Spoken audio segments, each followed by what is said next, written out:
अस्सलाम वालेकुम स्टूडेंट्स, कैसे हैं आप सब। आज हम एक नया इकनॉमिक इशू डिस्कस करने जा रहे हैं जिसकी वजह से हमारी पाकिस्तान इकॉनमी जो है वो बेहतर तरीके से मूव ऑन नहीं कर पा रही, जिसकी वजह से हम लोग जो है पीछे रह गए हैं। क्योंकि इश्यूज़ हैं, तो इश्यूज़ क्या है वो मसले। और मैंने आपको स्टार्टिंग में फर्स्ट लेक्चर में बताया था कि इशू वो नहीं होता कि एक छोटा मोटा मसला, इशू वो होता है जो कम से कम 10 साल के लिए मार्केट में प्रिवेल करे। ठीक है, वो आपके पास जो है इशू बनता है। तो यहाँ पे अगर हम बात करें इसकी नेक्स्ट इशू की, तो नेक्स्ट इशू है हमारे पास टेक्नोलॉजी के। हमारे पास जो टेक्नोलॉजी का रोल है इकोनॉमिक डेवलपमेंट में वो क्या है, आज हम इसको देखेंगे। और क्या क्या बैकवर्ड पॉइंट्स हैं जिसकी वजह से हमारी टेक्नोलॉजी जो है वो पीछे रह गई है, इसकी प्रॉब्लम्स को हम लोगों ने डिस्कस करना है। ठीक है, तो फर्स्ट ऑफ ऑल हम इसकी सबसे पहले तो इम्पोर्टेंस देख लेंगे। ठीक है, कि टेक्नोलॉजी हमारे लिए क्यों इम्पोर्टेंट है। ठीक है, before discussing about it's important, सबसे पहले हम लोग देखेंगे कि टेक्नोलॉजी है क्या। आप लोग के माइंड में क्या आता है वर्ड टेक्नोलॉजी सुन के। तो अगर हम लोग इसको ऐसे प्रॉपरली टर्म से बात करें, the science of systematic knowledge of the industrial art.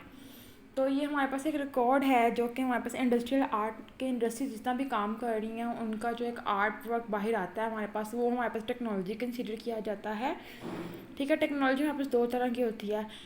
एक प्रिमिटिव टेक्नोलॉजी होती है जिसको हम ऑल टेक्नोलॉजी भी कहते हैं, टाइप्स ऑफ टेक्नोलॉजी।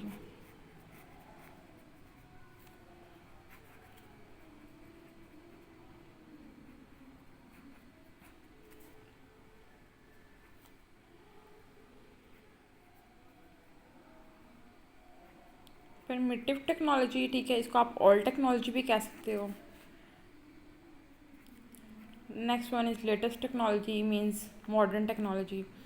और प्रिमिटिव टेक्नोलॉजी में आपके पास क्या आता है, ऐसी टेक्नोलॉजी जो थी तो बहुत पहले इंट्रोड्यूस हुई लेकिन आज भी हमारे लिए बहुत करामद है। इसकी बेस्ट एग्जांपल आपके पास है व्हील, पहिया जिसको आप कहते हो। ठीक है, अब आप देखो कि पहिया कहाँ कहाँ यूज़ हो रहा है, कार में, बाईसाइकिल्स में, आपके पास सब ट्रांसपोर्ट्स में। ठीक है, तो कितना इम्पोर्टेंट, ये कितनी इम्पोर्टेंट इनोवेशन है, कितनी इम्पोर्टेंट टेक्नोलॉजी है जो आपको इतना ज़्यादा जो है बेनिफिट दे रही है तो प्रिमिटिव टेक्नोलॉजी, लेकिन अभी तक ये लेटेस्ट यूज़ में हमारे पास मौजूद है।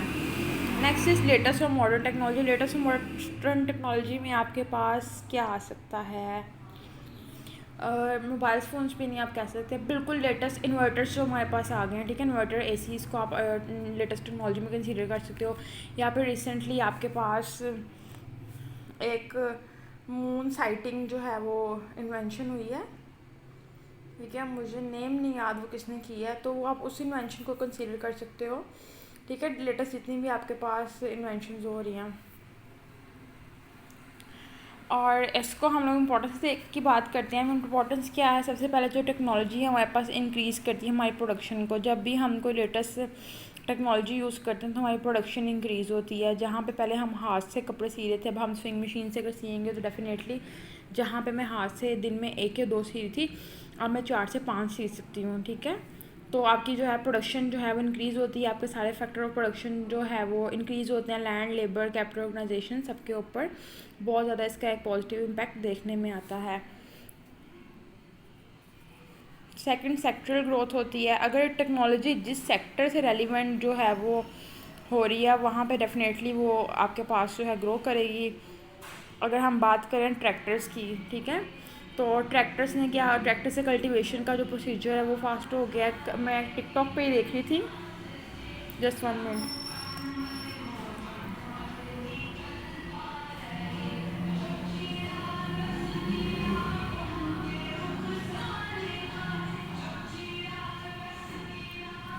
मुझे आपकी क्लास के एक स्टूडेंट ने मुझे मैसेज किया कि मिस आपके पीछे तो कभी नातों की तो कभी गानों की आवाज़ें आती रहती हैं। तो बेटा मैं ड्राइंग रूम में बैठती हूँ क्योंकि यहाँ का मुझे फ़ैन बंद करके बैठना होता है, क्योंकि फ़ैन चल रहा हो तो फिर आप लोग डिस्टर्ब होते हैं, आपको उसकी फ़ैन की आवाज़ रिकॉर्डिंग में आती है और मैं खुद भी सीट को कम्फर्टेबल फील नहीं करती। तो रोड से, बाइक से, वो डेफिनेटली जो भी ट्रांसपोर्ट गुजरेगी उसने कोई ना कुछ लगाया होता है। ठीक है, तो बेटा बेहतर ये होता है कि आप इतना ज़्यादा क्रिटिसाइज़ ना किया करें। मुझे ज़्यादा खुशी होगी अगर आप मुझसे लेक्चर से रेलिवेंट क्वेश्चन पूछा करेंगे तो। ठीक है। ओके जी, नेक्स्ट बेटा माई नेशनल, अच्छा सेक्टरल ग्रोथ की हम बात करते हैं। तो सेक्टरल ग्रोथ बेटा आपकी जो है, अगर हम ट्रैक्टर की हम बात करते थे, अगर हम लोग ट्रैक्टर प्रोड्यूस कर रहे हैं तो डेफिनेटली हमें इंसेंटिव गेन हो रहा है। और जहाँ पे, हाँ टिकटॉक मैं आपको बता रही थी, अगर मैं टिकटॉक पे मैं देख रही थी, वहाँ पे ना वो एक गंदम कट रही थी और वो मशीनरी के थ्रू वो इस तरह से प्रॉपरली पैकिंग हो रही थी कि उसको मतलब किसी इंसान को कोई हाथ नहीं लगाना पड़ रहा था, वो प्रॉपर से पैक होके वो मार्केट में वो जा रही थी। तो वो क्या है कि जी आपका काम जो है वो तेज़ हो रहा है। तो जिस सेक्टर से रेलिवेंट टेक्नोलॉजी जो है वहाँ पे इंट्रोड्यूस करवाई जाती है, वो सेक्टर जो है ग्रोथ होता है। जब सेक्टर ग्रोथ होता है डेफिनेटली हमारी जीडीपी इंक्रीज़ होती है और हमारे मुल्क को फ़ायदा होता है और हमारी नेशनल इनकम भी इंक्रीज़ होती है। ठीक है। नेक्स्ट है कॉस्ट मिनिमाइजेशन। कॉस्ट मिनिमाइजेशन क्या है कि पहले आपको एक काम के लिए, वही अगर मैं आपको एग्जांपल दूँ जो मैंने लेटेस्ट वीडियो में देखा है, तो वो गंदम किसने जो थी वो करनी थी, लेबर ने ना। तो जब आपने वहाँ पे लेबर लगाना था, लेबर ने आपसे वेजेस चार्ज करनी थी, आपको उन्हें ज़्यादा से ज़्यादा पैसे देने पड़ने थे, तो आपकी अब कॉस्ट मिनिमाइज़ हो गई। आपने वो एक जो मशीन है उसको ख़रीदा है, ठीक है, वो मशीन आपका सारा काम कर देती है और आपका जो है वो कॉस्ट जो है वो कम हो गई है, आपका ज़्यादा खर्चा नहीं आ रहा। नेक्स्ट है आपके पास या कि कैपिटल फॉर्मेशन होती है।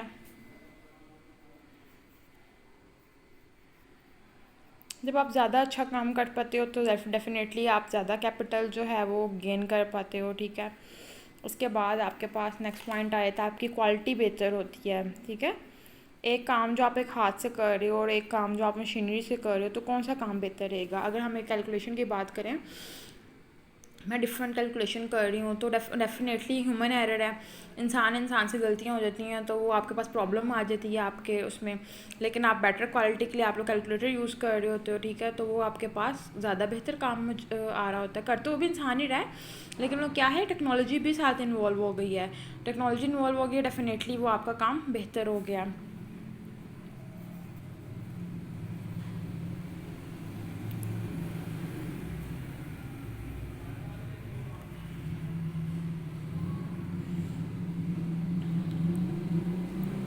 टेक्नोलॉजी से आपका जो इंटरनेशनल ट्रेड है वो इन्हांस हो गया। ठीक है।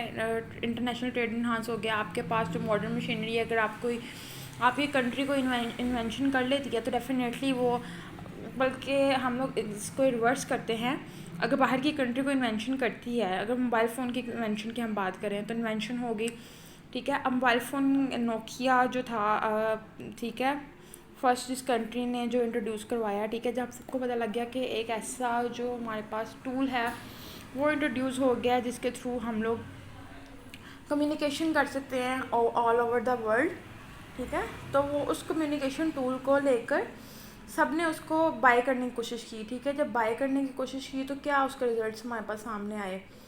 जब एक ने बाय किया, उसने उसको कॉपी करने की कोशिश की। कॉपी कैसे की, उसने चीप लेबर लगाया, अपना लेबर यूज़ किया और उसको कॉपी करके इंट्रोड्यूस करवा दिया और उसको देखा कि उसका बेनिफिट हमारे सामने मार्केट में क्या आता है।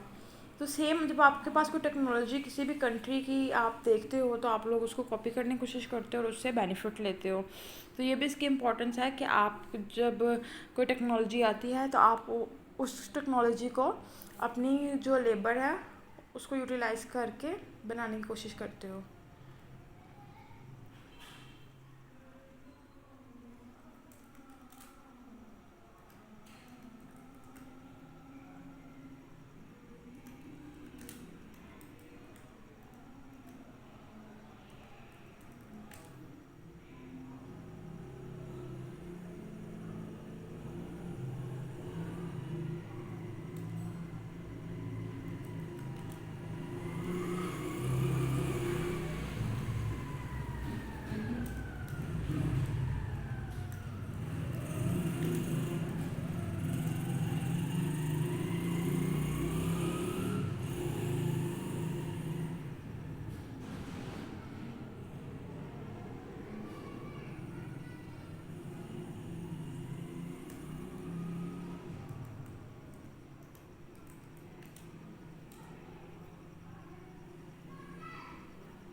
एम्प्लॉयमेंट सोर्स आपके पास जो है वो जनरेट होता है टेक्नोलॉजी से।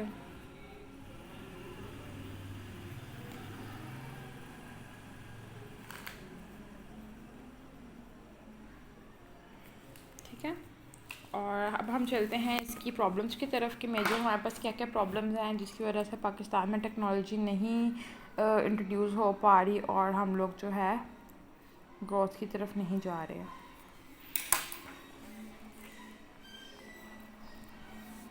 First one is lack of capital. हमारे पास कैपिटल नहीं है, इतना पैसा ही नहीं है कि हमें जो है हमारी गवर्नमेंट दे और हम लोग रिसर्च पे यूज़ कर सकें। अबाउट माई इंफॉर्मेशन, रिसर्च पे हमारे पास 0.1 to 0.2% जस्ट जीडीपी का जो है वो इन्वेस्ट किया जा रहा है, and it is very little amount. ठीक है, तो जब इतने से पैसे हम लगाएंगे एक कारोबार में, मतलब एक काम में, काम की रिसर्च में, तो हमें उसे क्या मिलेगा? कुछ भी नहीं। ठीक है, तो ये एक बहुत मेजर प्रॉब्लम है जिसकी वजह से हमारी टेक्नोलॉजी जो है वो इम्प्रूव नहीं कर पा रही। सेकंड, हमारे पास जो है इलिटरेसी, हमारे पास प्रॉपर एजुकेशन नहीं है कि हम लोग लेटेस्ट चीज़ों को रिसर्च करें, और हमारी यूनिवर्सिटीज़ भी इस पॉइंट ऑफ व्यू से मैं जो है क्रिटिसाइज़ करूँगी कि हमें प्रैक्टिकल वर्क नहीं सिखाया जाता। जैसे हमें थ्योरी पढ़ा दी जाती है और जब हम प्रैक्टिकल करना भी चाह रहे होते हैं तो हमारे पास इक्विपमेंट्स नहीं होते या हमें उस हिसाब से फैसिलिटी नहीं मिल रही होती। ठीक है, ताकि हम लोग कुछ जो हमारे, क्योंकि बहुत ब्रिलियंट स्टूडेंट्स हैं पाकिस्तान में, बहुत ब्रिलियंट माइंड मौजूद हैं, बहुत ज़्यादा जो है तरक्की हो सकती है।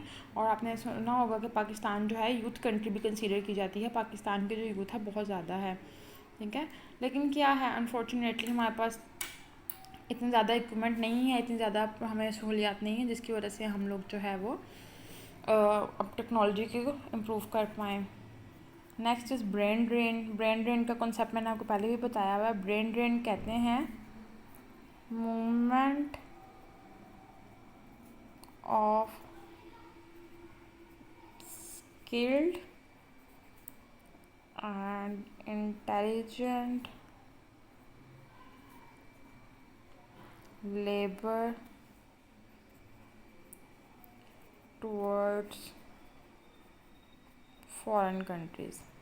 हमारे मुल्क में जो भी मतलब लाइक लोग होते हैं या कुछ ऐसे लोग जो टेक्नोलॉजी इम्प्रूव कर सकते हैं, जिनके पास कैपेसिटी होती है, अरफा करीम आपने सुना होगा, और मलाला यूसुफ़ज़ई का आपने सुना होगा, इस तरह के जितने भी नेम्स आपके पास आते हैं जिनका कुछ लगता है कि ये आने वाले वक्त में हमारे मुल्क को फ़ायदा पहुंचा सकते हैं, तो क्या होता है जी, वो बाहर के मुल्क वाले खुद ही बुला लेते हैं, नहीं तो वो जो खुद ऐसी कैपेसिटी रखते हैं कुछ करने की, वो खुद मूव कर देते हैं।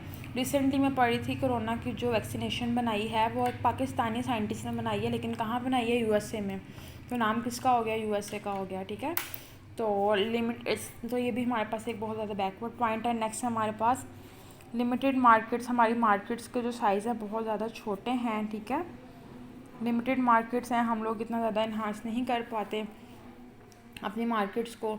ठीक है, जिसकी वजह से हमारी जो टेक्नोलॉजी है वो उधर की उधर रह जाती है। प्रॉपर प्लानिंग, हर काम के लिए एक प्रॉपर प्लानिंग की ज़रूरत होती है, हमारे पास जो है प्रॉपर प्लानिंग नहीं है। ये भी हमारे पास एक हमारा बैकवर्ड पॉइंट है, प्रॉब्लम है, जिसकी वजह से जो हमारी टेक्नोलॉजी है वो इम्प्रूव नहीं कर पा रही। नेक्स्ट है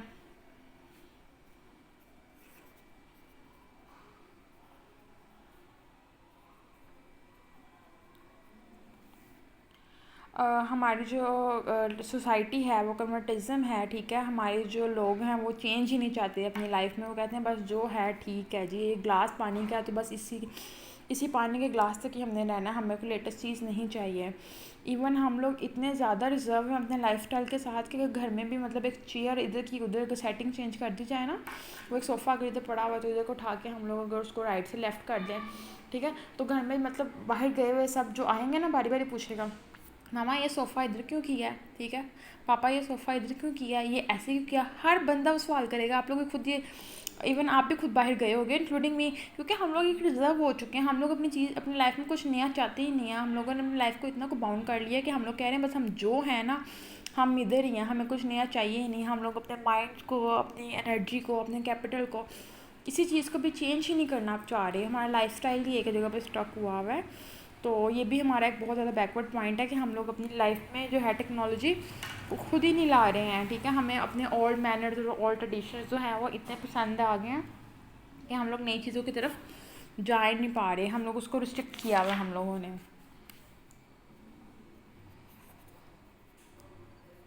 7th one is idol resources. आपने सुना होगा पाकिस्तान में जो मिनरल्स हैं बहुत ज़्यादा हैं, गोल्ड, सिल्वर, कॉपर, इस तरह के काफ़ी ज़्यादा मिनरल्स हमारे पास मौजूद हैं, लेकिन क्या है वो बेकार पड़े हुए हैं, आइडल हैं वो, ठीक है। तो हम लोग उनको यूटिलाइज़ ही नहीं कर पा रहे, ठीक है। क्यों नहीं कर पा रहे? हमारे पास मॉडर्न मशीनरी नहीं है, हमारे पास कैपिटल नहीं है, हमारा लेबर उसमें इंटरेस्टेड नहीं है। सबसे मोस्ट इंपॉर्टेंट थिंग, हमारी गवर्नमेंट उससे रेलिवेंट कोई प्रोजेक्ट नहीं कर रही। तो क्या है, जब ये सारा कुछ नहीं होगा तो हमारी टेक्नोलॉजी कैसे इंप्रूव होगी? अगर हम उन चीज़ों को बाहर निकालें, उनको यूटिलाइज़ करें, तो डेफिनेटली हमारी प्रोग्रेस जो है हो सकती है, लेकिन ऐसा नहीं है। 8 वन इज़ करप्शन।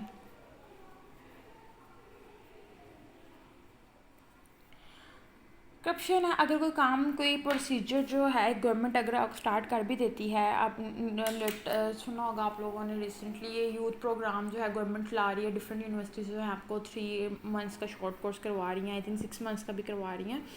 तो क्या है, गवर्नमेंट ने फ़ंड तो दे दिए कि चलें जी आवाम जो है, हमारे यंगस्टर जो हैं वो प्रैक्टिकल काम सीखें और आगे आएँ, कुछ इनोवेशन हो, ठीक है। लेकिन जिनके हाथों में वो अमाउंट आ गई, वो डायरेक्टली गवर्नमेंट से या प्राइम मिनिस्टर से मेरे तक तो नहीं आ रही ना, उसमें आगे पास डिफरेंट लोग एंगेज हैं, और वो डिफरेंट लोग क्या कर रहे हैं, डिफरेंट लोग करप्शन कर रहे हैं। करप्शन जब कर रहे हैं, डेफिनेटली वो मेरे तक आते आते वो अमाउंट एक तो रहेगी नहीं। अगर लेट्स सपोज एक स्टूडेंट का 10,000 डिसाइड किया गया, तो मेरे तक मेरे तक आने तक वो 10,000 रहेगा ही नहीं, ठीक है। जब वो 10,000 नहीं रहेगा तो वो अमाउंट जो होगी बहुत कम होगी, और मैं उसमें प्रोग्रेस नहीं कर पाऊँगी जो होनी चाहिए।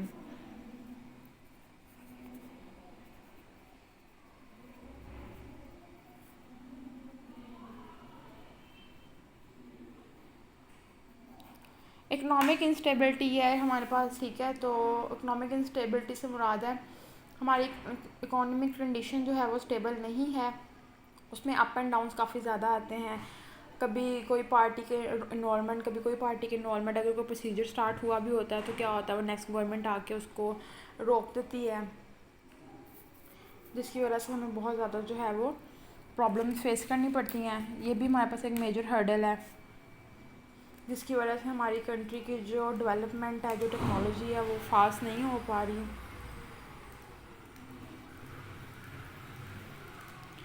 इसके अलावा हमारे पास नेक्स्ट पॉइंट आता है जी,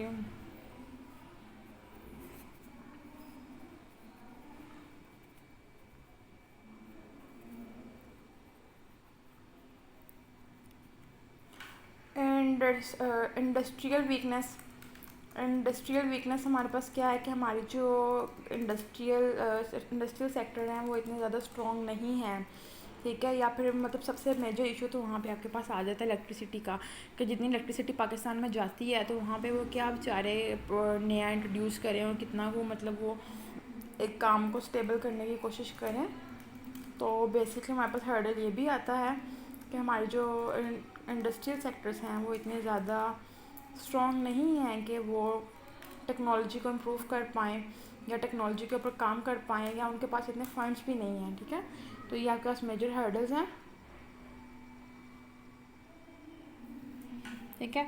तो जब तक ये सारे हर्डल्स नहीं दूर होंगे, हमारे पे टेक्नोलॉजी जो हमारी इंप्रूव नहीं हो पाती, टेक्नोलॉजी इंप्रूव नहीं होगी, तो डेफिनेटली हमारे पास एक इशू रहेगा, जिसकी वजह से हमारी पाकिस्तान की इकॉनमी जो है वो दिन ब दिन नीचे जाती जा रही है और आगे नहीं आ रही। अगर यहाँ पे कोई एक भी रिसर्च के थ्रू कोई नया प्रोजेक्ट आ जाए, तो आप सोच भी नहीं सकते कि हमारी जीडीपी में कितना ज़्यादा इंसेंटिव होगा, हमें कितना ज़्यादा फ़ायदा हो सकता है। तो मे अल्लाह हेल्प अस कि हम लोग इन सारे इश्यूज़ को जो भी हम पढ़ रहे हैं, आने वाले वक्त में हम लोग अपने मुल्क के लिए कुछ कर सकें और इन सारे इश्यूज़ को रिजॉल्व करने में अपना किरदार जो है वो अदा कर सकें। बाकी ये तो सर लेकिन माइनर इशू में आता है, मेजर इश्यूज़ हम पहले पढ़ चुके हैं, पॉवर्टी, डेट और ईटीसी, ठीक है। तो ये एक टेक्नोलॉजी का इशू है, हम लोगों ने इसकी टाइप्स पढ़ी हैं, इंपॉर्टेंस एंड प्रॉब्लम्स देखी हैं ओवरऑल, कि क्या क्या प्रॉब्लम्स हैं जिनकी वजह से हमारी टेक्नोलॉजी जो है वो इम्प्रूव नहीं कर पा रही।